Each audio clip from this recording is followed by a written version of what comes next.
Lukas pasal 9. Yesus mengutus ke-12 murid. Maka Yesus memanggil ke-12 muridnya, lalu memberikan tenaga dan kuasa kepada mereka untuk menguasai setan-setan dan untuk menyembuhkan penyakit-penyakit.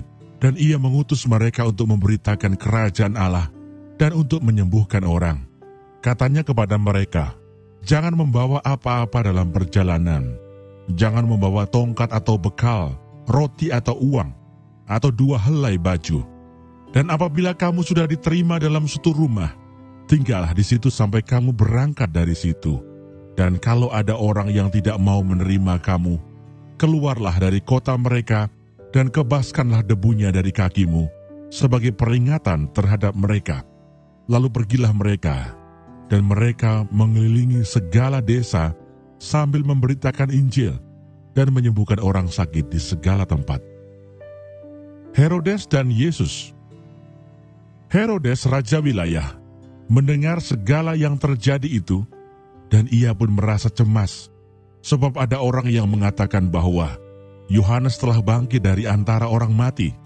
Ada lagi yang mengatakan bahwa Elia telah muncul kembali, dan ada pula yang mengatakan bahwa seorang dari nabi-nabi dahulu telah bangkit. Tetapi Herodes berkata, Yohanes telah kupenggal kepalanya. Siapa gerangan dia ini yang kabarnya melakukan hal-hal demikian? Lalu ia berusaha supaya dapat bertemu dengan Yesus. Yesus memberi makan 5.000 orang. Sekembalinya rasul-rasul itu menceritakan kepada Yesus apa yang telah mereka kerjakan. Lalu Yesus membawa mereka dan menyingkir ke sebuah kota yang bernama Betsaida, sehingga hanya mereka saja bersama dia. Akan tetapi orang banyak mengetahuinya, lalu mengikuti dia.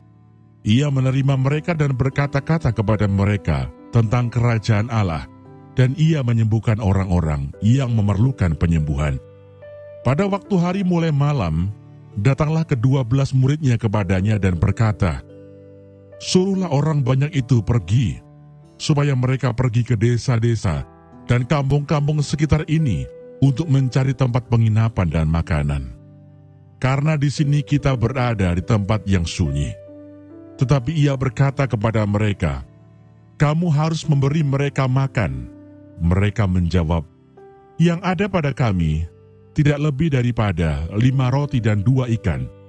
Kecuali kalau kami pergi membeli makanan untuk semua orang banyak ini. Sebab di situ ada kira-kira 5.000 orang laki-laki. Lalu ia berkata kepada murid-muridnya, suruhlah mereka duduk berkelompok-kelompok, kira-kira 50 orang sekelompok. Murid-murid melakukannya dan menyuruh semua orang banyak itu duduk. Dan setelah ia mengambil 5 roti dan 2 ikan itu, ia menengadah ke langit, mengucap berkat, lalu memecah-mecahkan roti itu dan memberikannya kepada murid-muridnya, supaya dibagi-bagikannya kepada orang banyak. Dan mereka semuanya makan sampai kenyang. Kemudian dikumpulkan potongan-potongan roti yang sisa, sebanyak 12 bakul. Pengakuan Petrus. Pada suatu kali ketika Yesus berdoa seorang diri, datanglah murid-muridnya kepadanya. Lalu ia bertanya kepada mereka, kata orang banyak, siapakah aku ini? Jawab mereka, Yohanes Pembaptis. Ada juga yang mengatakan Elia. Ada pula yang mengatakan bahwa seorang dari nabi-nabi dahulu telah bangkit. Yesus bertanya kepada mereka, menurut kamu siapakah aku ini? Jawab Petrus, Mesias dari Allah. Lalu Yesus melarang mereka dengan keras supaya mereka jangan memberitahukan hal itu kepada siapapun. Pemberitahuan pertama tentang penderitaan Yesus dan syarat-syarat mengikut dia. Dan Yesus berkata, anak manusia harus menanggung banyak penderitaan dan ditolak oleh tua-tua, imam-imam kepala, dan ahli-ahli Taurat, lalu dibunuh dan dibangkitkan pada hari ketiga. Katanya kepada mereka semua, setiap orang yang mau mengikut aku, ia harus menyangkal dirinya, memikul salibnya setiap hari, dan mengikut aku. Karena barang siapa mau menyelamatkan nyawanya, ia akan kehilangan nyawanya. Tetapi barang siapa kehilangan nyawanya karena aku, ia akan menyelamatkannya. Apa gunanya seorang memperoleh seluruh dunia, tetapi ia membinasakan atau merugikan dirinya sendiri? Sebab barang siapa malu karena aku dan karena perkataanku, Anak Manusia juga akan malu karena orang itu, apabila ia datang kelak dalam kemuliaannya dan dalam kemuliaan Bapa dan malaikat-malaikat kudus. Aku berkata kepadamu, sesungguhnya di antara orang yang hadir di sini ada yang tidak akan mati sebelum mereka melihat kerajaan Allah. Yesus dimuliakan di atas gunung. Kira-kira 8 hari sesudah segala pengajaran itu, Yesus membawa Petrus, Yohanes, dan Yakobus lalu naik ke atas gunung untuk berdoa. Ketika ia sedang berdoa, rupa wajahnya berubah dan pakaiannya menjadi putih berkilau-kilauan. Dan tampaklah 2 orang berbicara dengan dia, yaitu Musa dan Elia. Keduanya menampakkan diri dalam kemuliaan dan berbicara tentang tujuan kepergiannya yang akan digenapinya di Yerusalem. Sementara itu Petrus dan teman-temannya telah tertidur, dan ketika mereka terbangun, mereka melihat Yesus dalam kemuliaannya, dan kedua orang yang berdiri di dekatnya itu.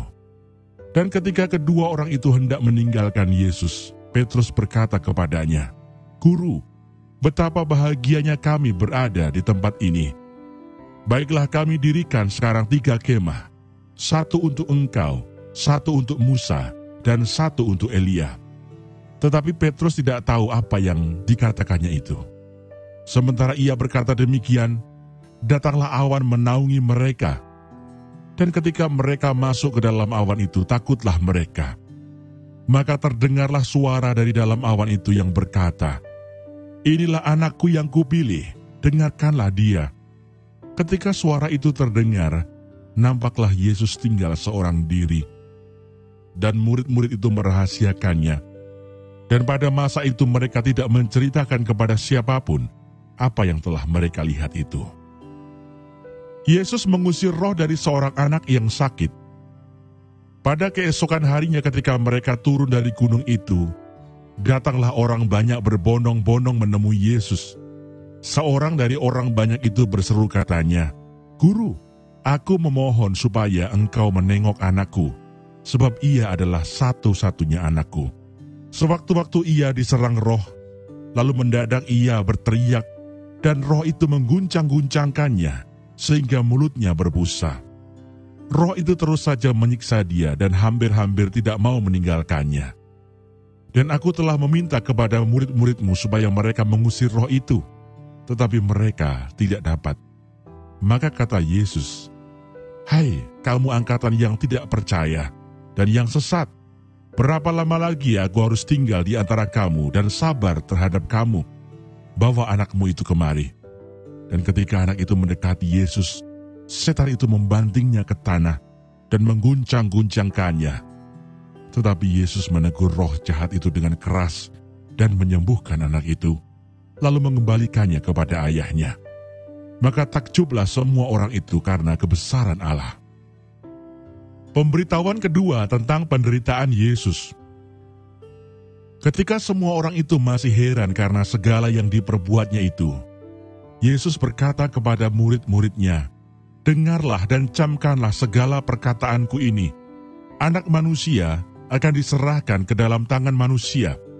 Mereka tidak mengerti perkataan itu, sebab artinya tersembunyi bagi mereka, sehingga mereka tidak dapat memahaminya, dan mereka tidak berani menanyakan arti perkataan itu kepadanya. Siapa yang terbesar di antara para murid?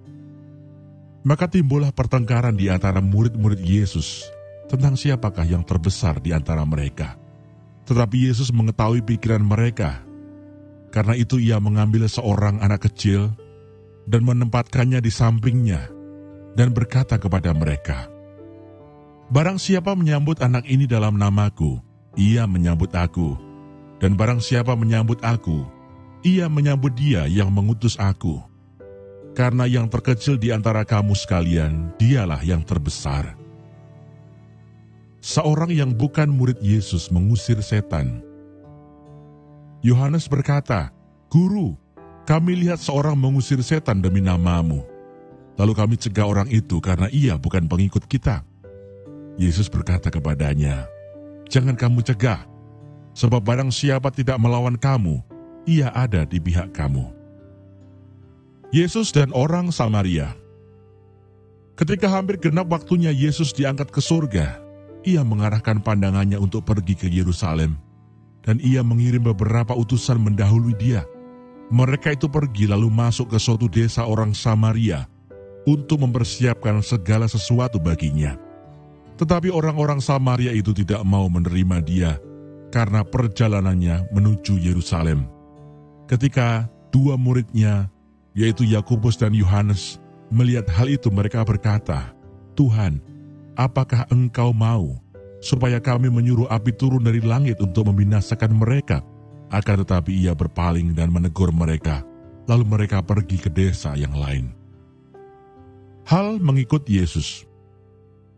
Ketika Yesus dan murid-muridnya melanjutkan perjalanan mereka, berkatalah seorang di tengah jalan kepada Yesus, "Aku akan mengikut Engkau kemana saja Engkau pergi."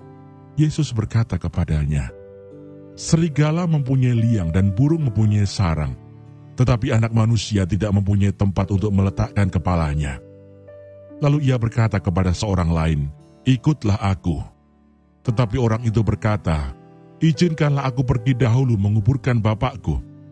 Tetapi Yesus berkata kepadanya, "Biarlah orang mati menguburkan orang mati, tetapi engkau pergilah dan beritakanlah kerajaan Allah di mana-mana."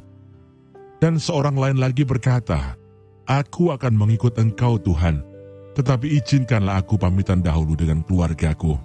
Tetapi Yesus berkata, "Setiap orang yang siap untuk membajak tetapi menoleh ke belakang, tidak layak untuk kerajaan Allah."